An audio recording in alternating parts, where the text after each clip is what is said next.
나오미가 또 이르되 보라 내 동서는 그의 백성과 그의 신들에게로 돌아가나니 너도 너의 동서를 따라 돌아가라 하니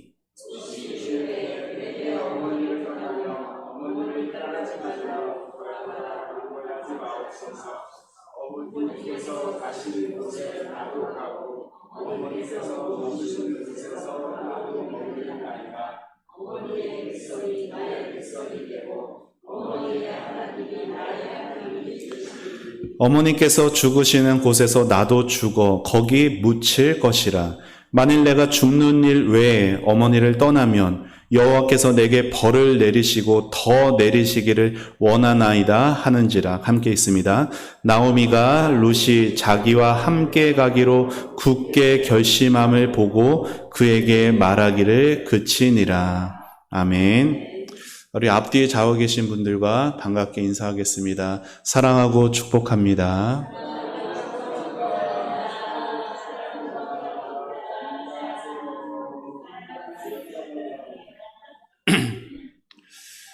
벌써 8월의 마지막 주일입니다. 폭염까지는 아니지만 물론 덥기는 하지만 그래도 또 밤에는 선선한 바람을 느끼는 그런 날씨입니다. 일교차가 심한데 우리 성도님들 더 건강하시고 또 믿음 생활 하반기 더 힘을 내시기를 주의 이름으로 축복합니다.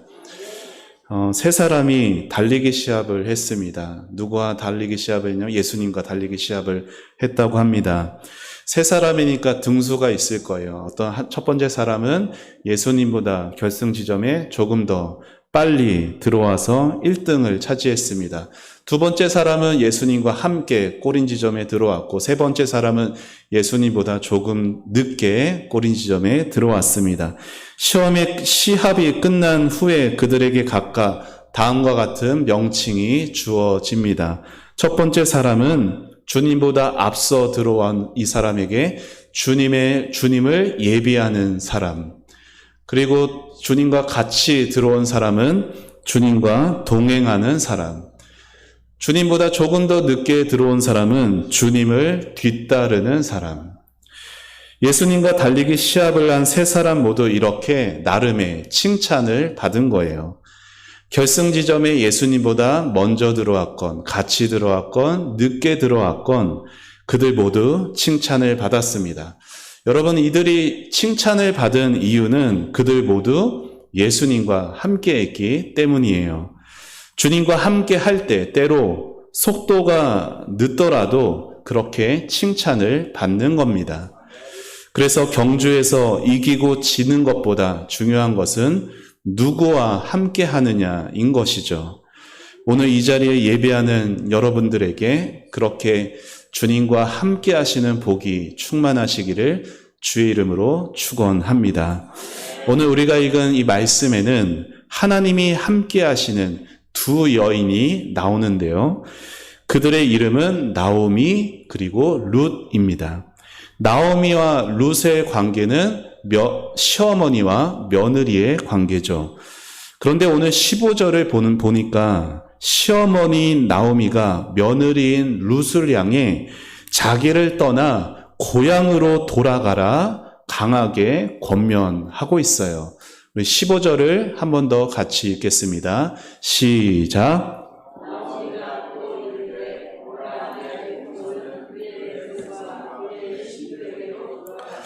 너도 너의 동서를 따라 돌아가라 하니. 나오미와 룻이 왜 이런 대화를 나누었는가? 그 배경을 잠시 말씀드리겠습니다. 룻기라는 이 성경이 어떻게 시작하는지를 보세요. 1장 1절에 뭐라고 나와 있어요? 사사들이 치리하던 때에 라고 나와 있습니다. 다시 말해 사사시대가 룻기라는 성경의 배경인 거예요. 여러분, 사사시대의 특징이 뭔지를 아십니까? 사사기 마지막 장 마지막 절 보면은 사사시대의 특징이 성경이 말하고 있는데 같이 화면 보며 읽도록 합니다. 시작. 그때 이스라엘의 왕이 없으므로 사람이 각기 자기의 소견에 옳은 대로 행하였더라. 여러분, 성경은 이스라엘에 왕이 없었다라고 말하죠. 그런데 여러분, 이스라엘에 정말로 왕이 없었습니까? 아니에요. 이스라엘의 왕은 당연히 하나님이셨죠. 그런데 이스라엘 백성들은 그 하나님을 왕으로 받아들이지를 않습니다. 이러한 사사시대에 이스라엘 안에 베들레헴이라는 곳에 살던 한 가족의 이야기로 룻기가 시작되는 것이에요. 베들레헴에 엘리멜렉, 나오미 두 부부가 살았고, 그리고 기럨과 말론이라는 그 아들들 네 식구가 함께 살았어요. 엘리멜렉이라는 이 나오미의 남편의 이름의 뜻은 나의 하나님은 왕이시다라는 뜻이에요. 여러분, 당시 사사기 시대의 특징처럼 이스라엘의 왕이 없어서 각기 자기 소견에 옳은 대로, 여러분, 소견에 옳다라는 말은 나름의 주관적인 생각을 가졌다라는 게 아니라 소견, 눈에 보기에 좋은 대로 행한다라는 거예요. 그러한 시대에 나의 하나님은 왕이시다라는 이름을 가진 엘리멜렉 가족의 이야기로 룻기가 시작된다라는 건 결코 우연이 아닙니다. 여러분, 룻기의 내용의 주인공이 되는 룻은 마태복음 1장에 보면은 예수님의 족보에 등장하는 여인이에요. 이것이 뭘 보여주는지 아세요? 왕이신 하나님을 왕으로 모시지 않는 폐역한 이스라엘이지만 그들을 멸하지 않으시고 그들을 구원하시기 위해 독생자 예수님을 준비하시는 하나님의 신실하신 은혜와 사랑이 이 룻기에서 우리에게 보여지고 있다라는 거예요. 여러분, 하나님이 이러한 은혜의 하나님이시기에 우리에겐 여전히 소망이 있는 것입니다. 때로 내가 신앙생활 하다가 넘어지고 쓰러지고 이 신앙의 경주 자꾸 뒤처지는 것 같아 보여도 이 신앙 누가 시작하게 하셨어요? 하나님이 시작하게 하셨고 하나님이 이끌고 계시고 하나님이 이 신앙의 경주 완주하게 하실 것을 그 하나님이 나와 함께 하시기에 여전히 우리에겐 소망이 있는 것입니다. 오늘 본문의 배경인 사사시대는 영적으로 매우 어두웠어요. 여러분, 하나님은 자기 백성들이 영적으로 어두울 때, 다시 말해 하나님을 왕으로 모시지 않고 자기 자신을 왕으로 모시며 자기 눈에 보기에 좋은 대로 그렇게 살아가는 자기 백성들 절대로 내버려 두지 않으십니다. 자신이 하나님을 떠났다라는 것을 일깨워 주세요. 어떻게 일깨워 주시냐? 구약에서는 특별히 하나님이 세 가지의 방법으로 일깨워 주시는데, 하나가 전쟁이고 또 질병이며 그리고 또 다른 하나가 기근, 가뭄입니다. 이 세 가지 중에 오늘 본문과 관련된 것은 기근이에요. 가뭄. 이에 대해서 하나님께서 레위기 율법에서 이렇게 말씀하셨습니다. 우리 레위기 26장에 있는 말씀 같이 읽겠습니다. 시작.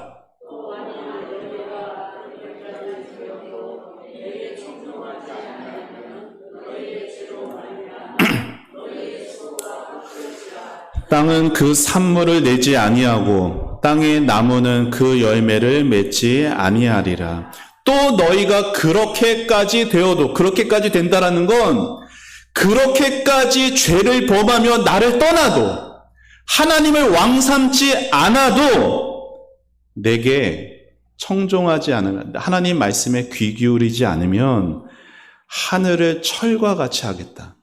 땅을 녹과 같이 하겠다. 그래서 너희의 수고는 헛될 것이다. 이러한 하나님의 징계가 베들레헴 땅 이스라엘에게 임했습니다. 여러분, 베들레헴이라는 그 말 의미 들어보셨을 거예요. 떡집이에요, 떡집. 그러니까 먹을 것이 풍성했던 베들레헴마저도 기근이 찾아온 것이죠. 그래서 엘리멜렉의 가족은 기근을 피해서 요단 강을 건너 요단 동편 모압 땅으로 갑니다. 거기에는 풍요로움이 있었어요. 여러분, 기근이 왔으니 기근을 피해서 풍요가 있는 곳으로 가는 것 잘못된 건가요? 아니요. 지극히 상식적인 것이죠. 하지만 그들의 선택은 잘못된 것입니다. 왜냐하면 이스라엘 민족이 있어야 할 곳은 하나님이 약속하신 땅이어야 할지 이방 땅은 아니었어요. 게다가 기근이 정말로 하나님의 징계 때문에 온 것이라면 지금 모압으로 피할 것이 아니라 기근이 왜 왔는지를 생각하며 왕이신 하나님을 버렸다라는 것을 회개하고 하나님께 다시 돌아가 하나님 앞에서 해결을 받아야죠. 하지만 나오미의 가정은 베들레헴을 떠났습니다. 그리고 우상 숭배하는 모압 땅으로 갔어요. 사랑하는 여러분, 여러분의 인생에서 시련을 만나시거든 무조건 피하는 것이 답이 아니에요. 가족 때문에, 어떤 사정 때문에 목사님, 신앙생활 잠시 쉬어야 될 것 같아요.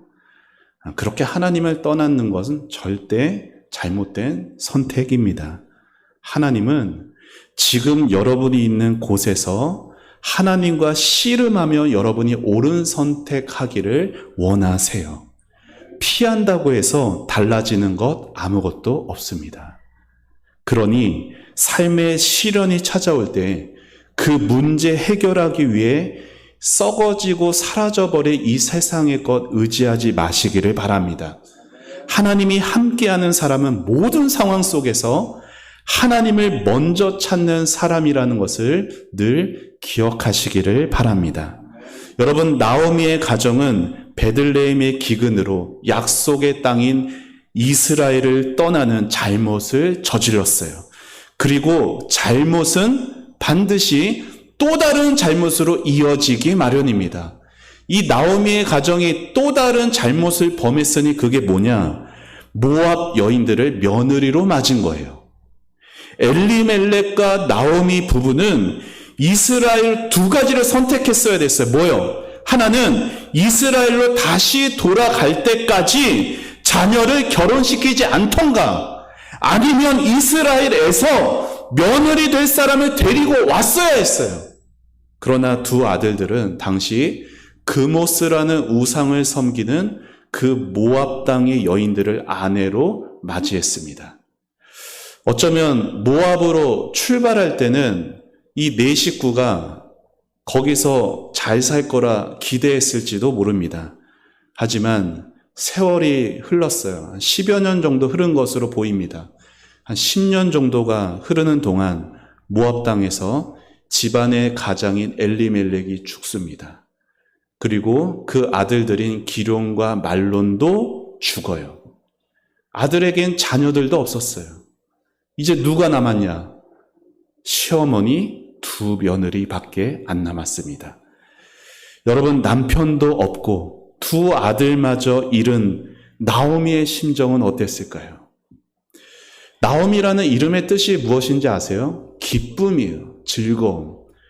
그런데 기쁨과 즐거움이라는 그 이름 의미는 온데간데 다 사라져버리고 슬픔과 좌절과 절망만이 남았겠죠. 한때는 기대와 소망을 가지고 이곳 모압으로 왔으나 이제는 사랑하는 가족을 다 잃은 슬픈 곳이 된 것이에요. 그렇게 모든 것이 슬픔뿐이었던 그때 베들레헴의 기근이 그쳤다라는, 하나님이 그곳에 다시 양식을 주셨다라는 소식을 듣게 되자 이제 나오미가 베들레헴으로 돌아가게 된 것이 오늘 말씀의 배경인 것이에요. 그렇게 돌아가다가 나오미가 두 며느리들에게 고향으로 돌아갈 것을 권합니다. 왜요? 남편도 없고, 그러니까 그 며느리들에게는 남편도 죽었잖아요. 자식도 없잖아요. 그런데 굳이 시어머니인 그 나오미를 따라서 며느리 입장에서는 이방 땅인 가나안으로 간다라는 거, 시어머니 나오미 입장에서 너무 미안했던 거예요. 그래서 나오미가 며느리들에게 돌아가라 권하자 그들은 처음에는 한 목소리로 이렇게 말했습니다. 우리 1장 10절의 말씀 같이 읽겠습니다. 시작.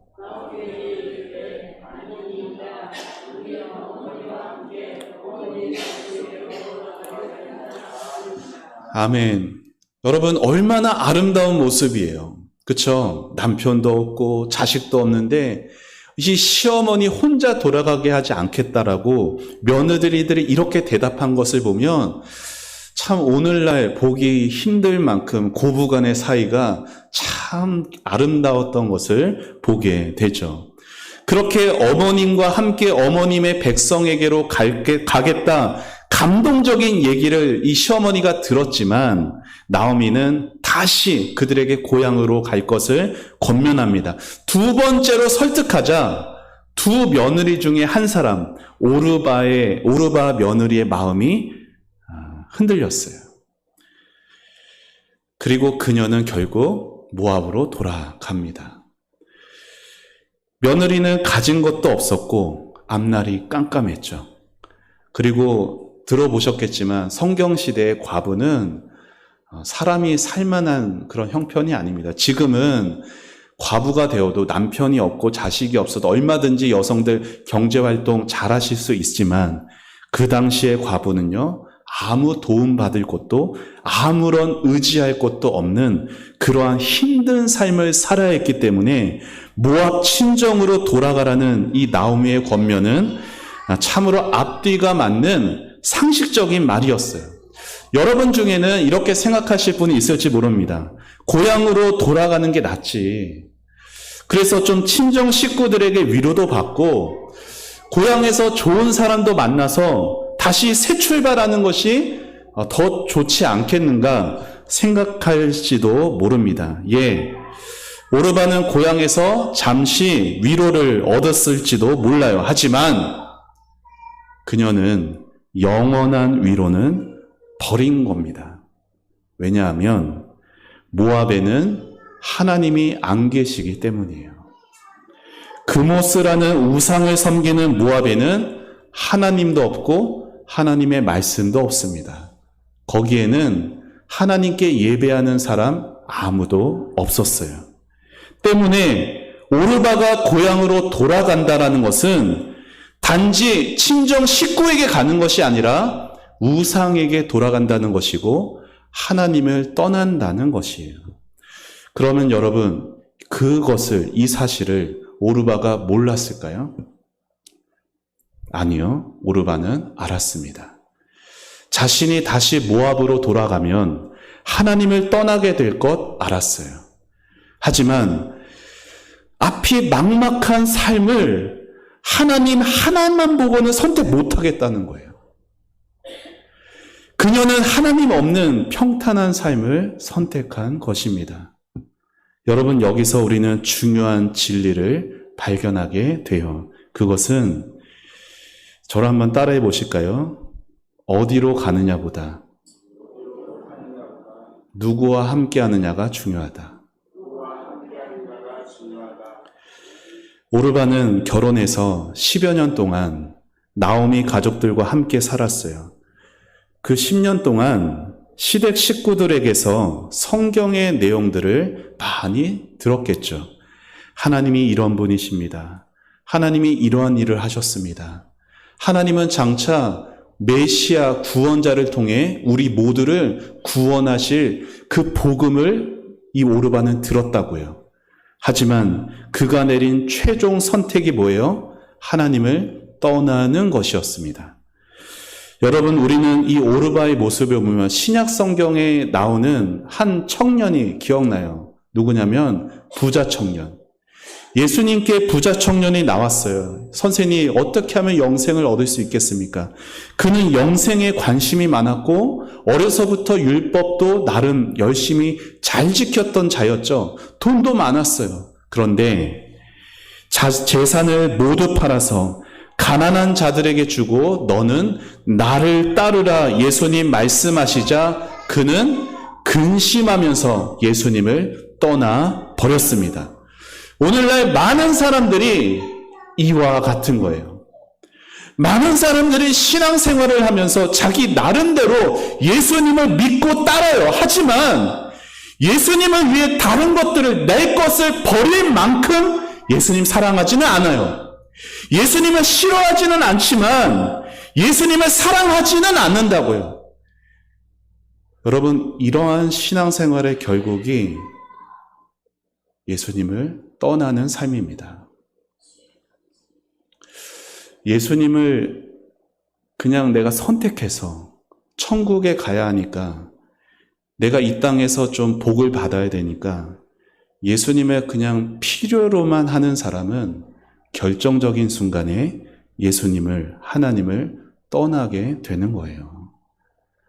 여러분이 어려서부터 신앙생활을 했건 교회에서 어떤 직분을 맡았건 그것은 중요한 게 아닙니다. 중요한 것은 오늘 여러분의 마음으로 예수님을 받아들이고 있는가? 지금 여러분의 삶에 하나님이 함께하고 계시는가가 중요한 것이에요. 이것이 여러분의 신앙의 배경보다, 여러분의 직분보다, 여러분의 삶의 현실보다 중요한 것입니다. 우리는 얼마든지 하나님이 함께하시는 사람들 속에 뒤섞여 살아갈 수 있어요. 우리는 얼마든지 하나님 앞에 우리 마음을 포장할 수도 있습니다. 하지만 늘 그렇듯이 믿음은 결정적인 순간에 드러나는 법입니다. 여러분, 오르바와 대조를 이루는 룻을 보세요. 룻은 나오미의 권면에 오르바와 정반대의 선택을 하죠. 우리 16절 다시 한번 읽겠습니다. 시작.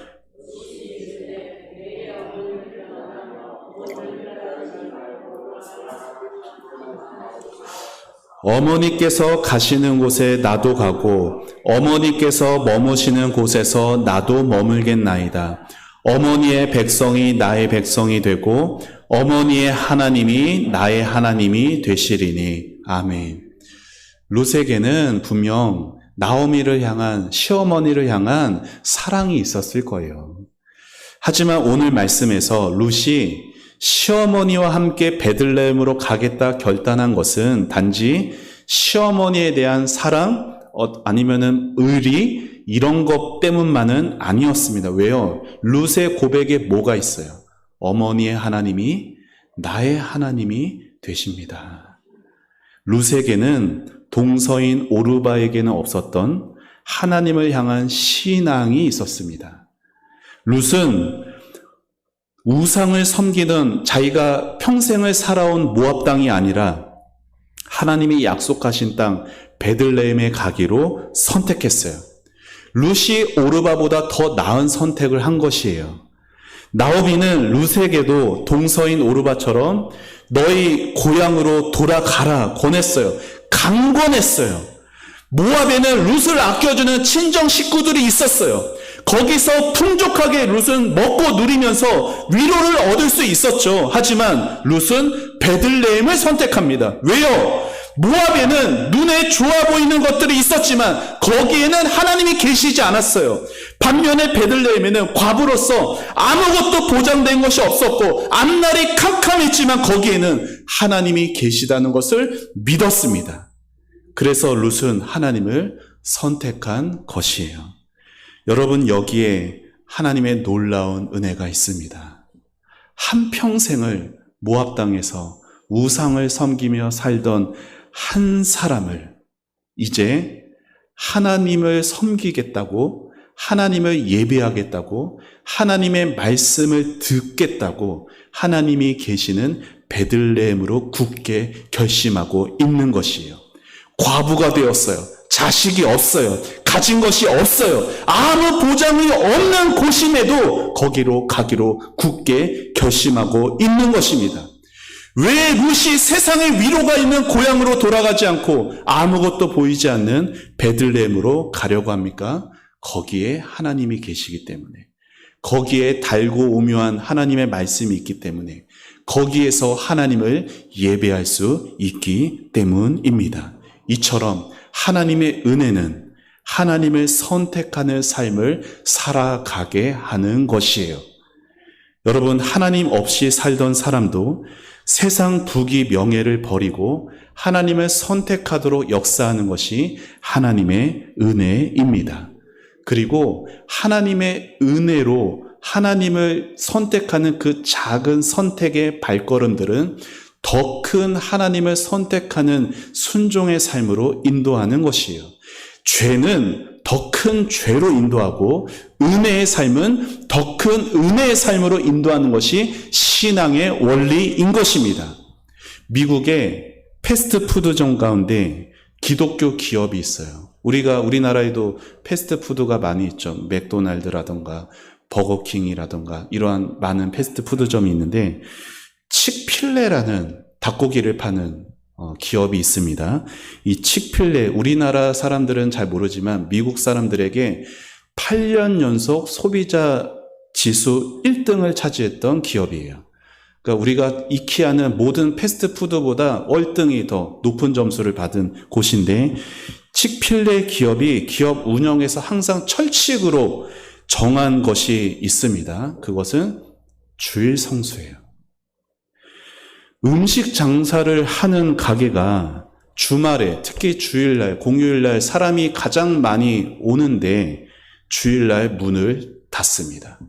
여러분 곳곳에 다녀보세요. 패스트푸드점 중에 주일날 문 닫는 곳이 있나?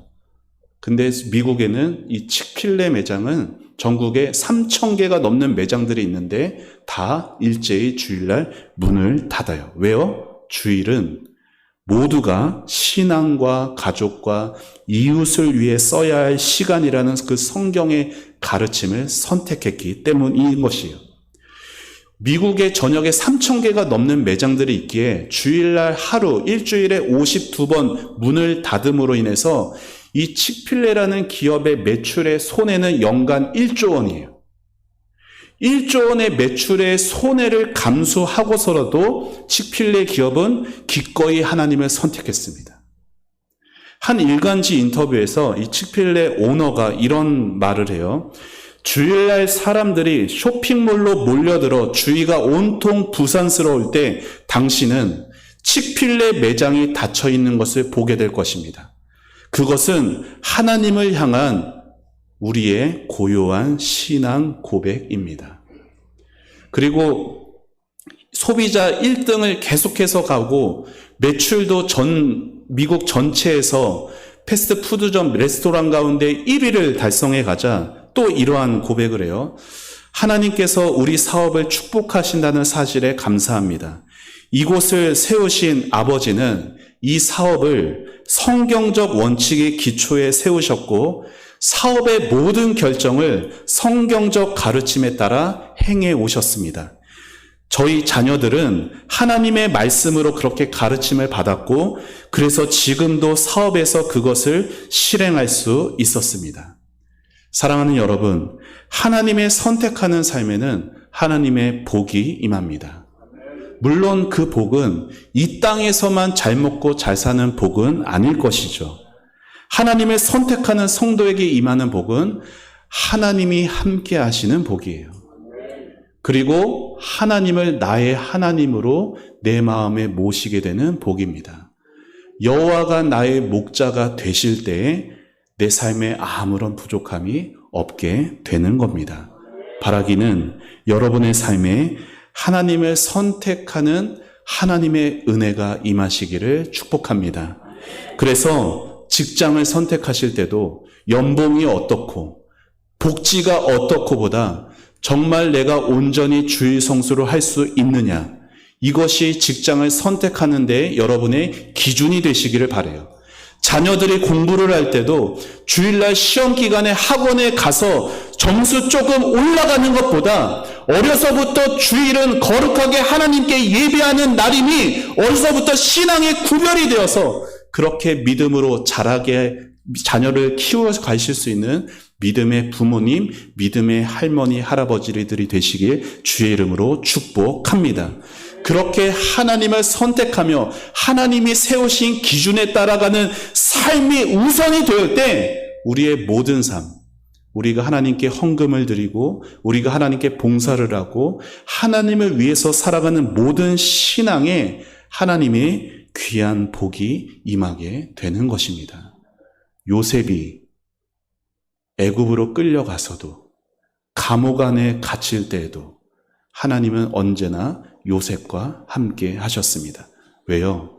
요셉은 언제나 하나님을 선택해 왔기 때문에. 사랑하는 여러분, 하나님의 함께 하심을 더 많이 여러분의 삶에 경험하게 되시기를 축복합니다. 그래서 여러분의 삶으로 하나님께 영광을 돌리고 하나님이 주시는 귀한 복이 여러분과 여러분의 가정, 여러분의 후손들에게 사랑하는 우리 초원 공동체 위에 충만하게 임하게 되길 우리 예수님의 이름으로 축원합니다.